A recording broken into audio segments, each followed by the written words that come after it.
Hi everyone, I'm Jenny Hutchinson from the Hyde collection, and today I'm presenting the answer to this week's Guess the Silhouette. This week we had the opportunity to feature two silhouette shapes because we have two of this type of object in our permanent collection.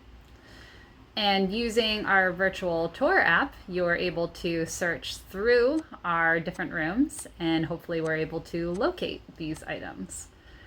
So were you able to discern which shapes these objects correlate to? Here we go. Today's shape really tested my research skills because we have very little information on these items aside from their object file. The object file provides basic information, their materials, the maker, date that it was made, and date of the maker when they lived or when they were creating these objects.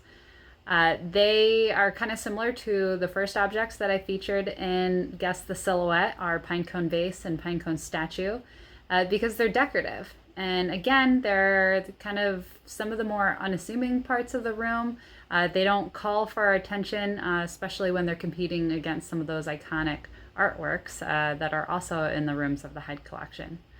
Additionally, with a lot of the objects in our collection, I'm able to rely upon my experience as an artist myself to talk about the history of how they're made or provide information about their design. But I personally have no experience with this art form. So it was all completely new information for me. And again, I was provided with an opportunity to learn, more information about something I wasn't previously familiar with and talk about an object or objects in our collection that we don't usually get to focus on. So today's shapes are two 18th century French cartel clocks. So both were created in the late 18th century, and clocks from this age really appealed to the Age of Enlightenment's tastes. These same attributes were clearly appreciated by our founder, Charlotte Hyde, as she's acquired too. And we also additionally have quite a few objects from this period in history, both in furniture and with other objects within the decorative arts.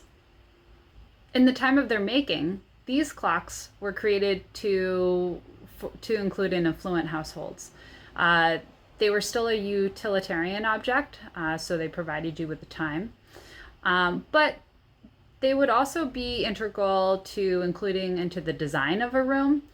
So the design of your clock really had to work in harmony with your furniture or other interior decoration of the room that you would place this clock in.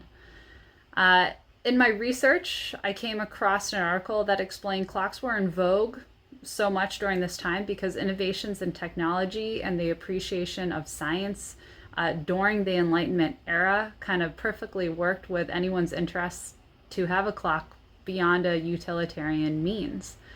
In particular, the French, which both of these clocks are French, they kind of mastered methods of keeping precise time.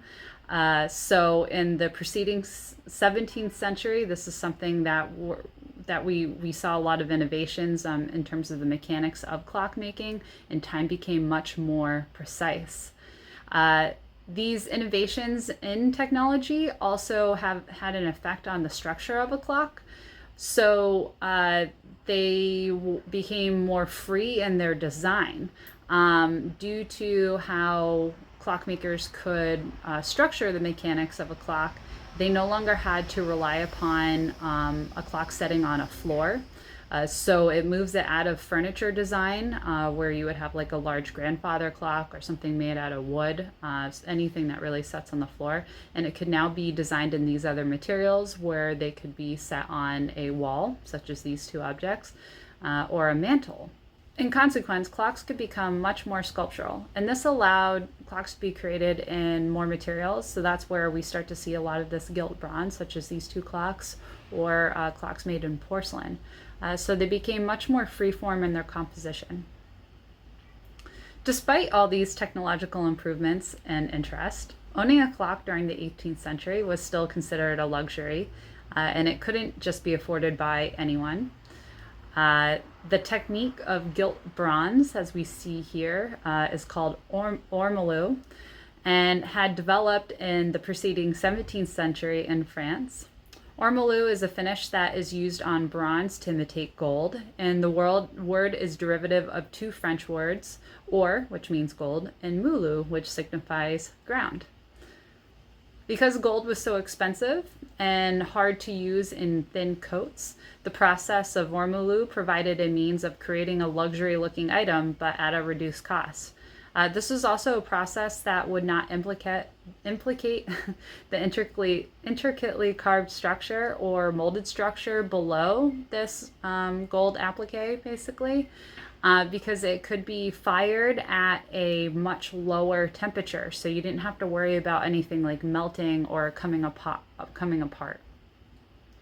However, Ormolu is an extremely poisonous process, as it requires the use of mercury to adhere this color to the surface of bronze.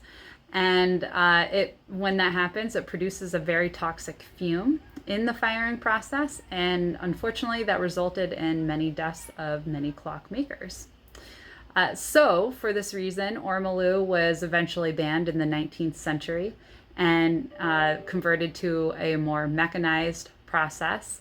And it has a very similar look, but it's also a very different process.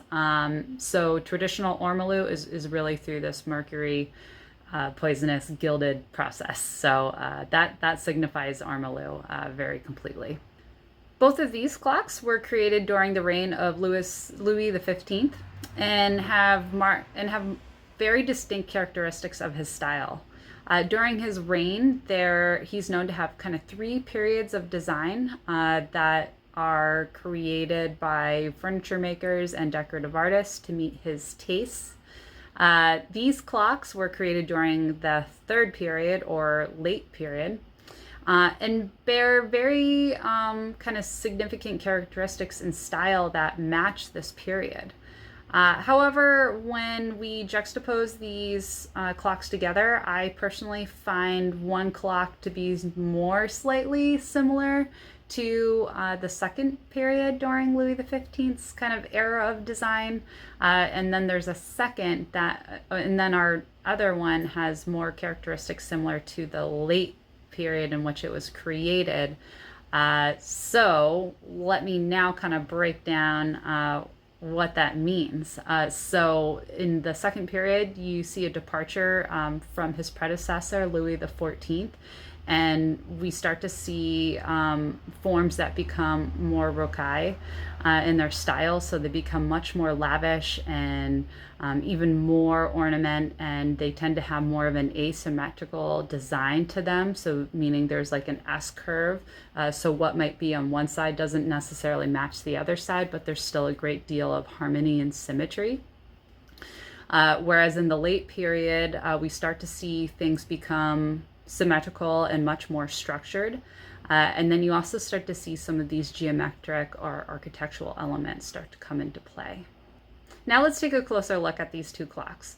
So on the left, we have a clock that I feel is a little bit more expressive. And then on the right, we have a clock that's a bit more architectural.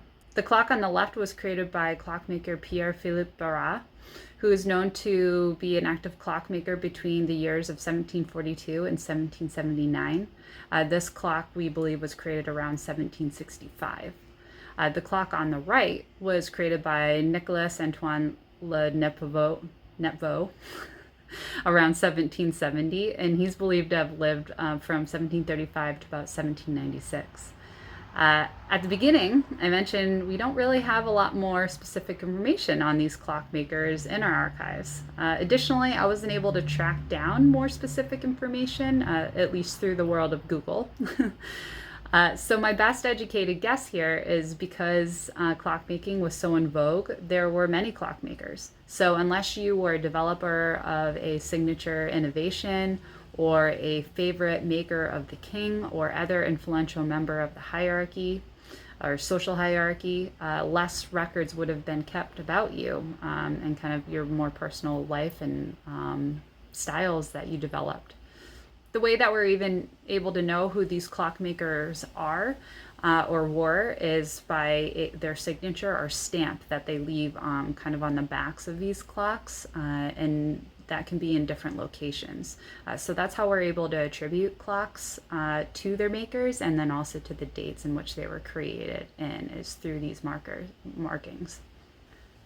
Okay, so let's dive into some more specific information. So as I mentioned, the clock on the left, created by Barra, includes more curvilinear forms and matches some of the characteristics of the Rokai style. There's elements here that heavily bear a semblance to nature. So, we have kind of leaf-like forms. There's also some scrolling curvilinear forms, meaning there's like a lot of those S curves or just kind of moving, soft curved forms. And then they also have like these counter curvilinear forms. So things move one way, curve in one way, and then they move and curve in the other direction. However, one of the things that's interesting to note here is that both of these clocks have a lot of symmetry, meaning what you see on one side is exactly what you see on the other side. So if these clocks wore a piece of paper, you could fold them and they would look exactly the same.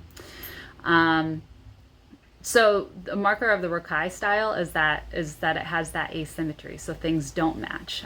So that's where this clock really starts to become fully and firmly rooted in this third period, is because it has this aspect of symmetry.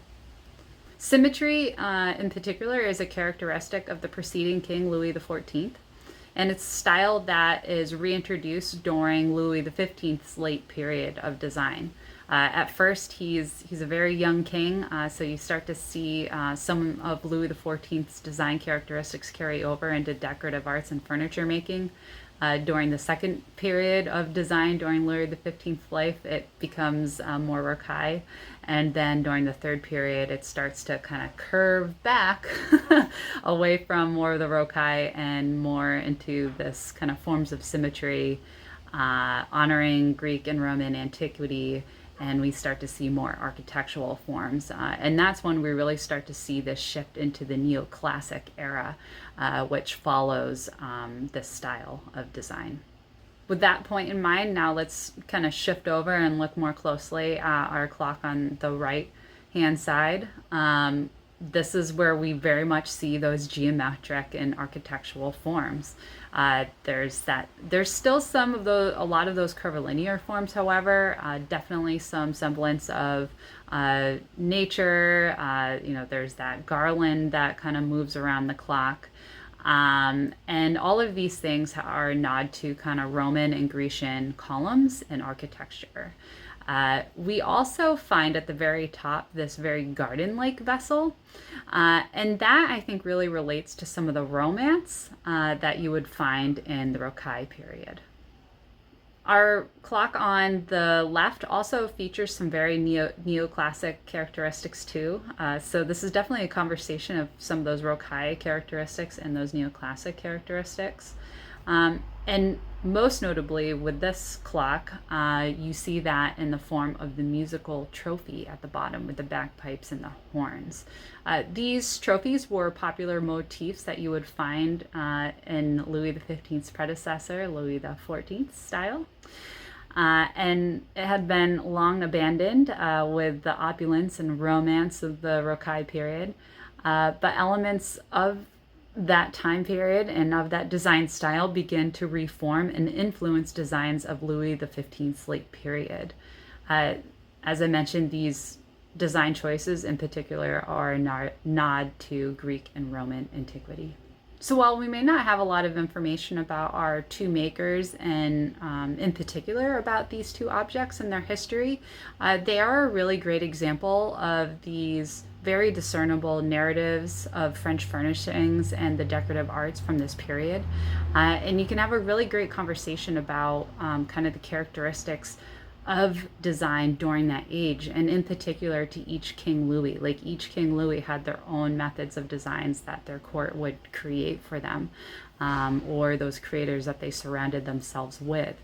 So it really kind of speaks to what's going on at the time, who is the ruler, And then, as we see or know from history, that a lot of these design choices and characteristics move onto the world stage and greatly influence history in terms of how furniture making and the decorative arts moves forward through history. So there we go. There's the answer to this week's Guess the Silhouette. I hope you all join me next week when we have a new object and a new discussion to have about a work in our collection. Everyone have a good evening, and we'll see you soon. Bye.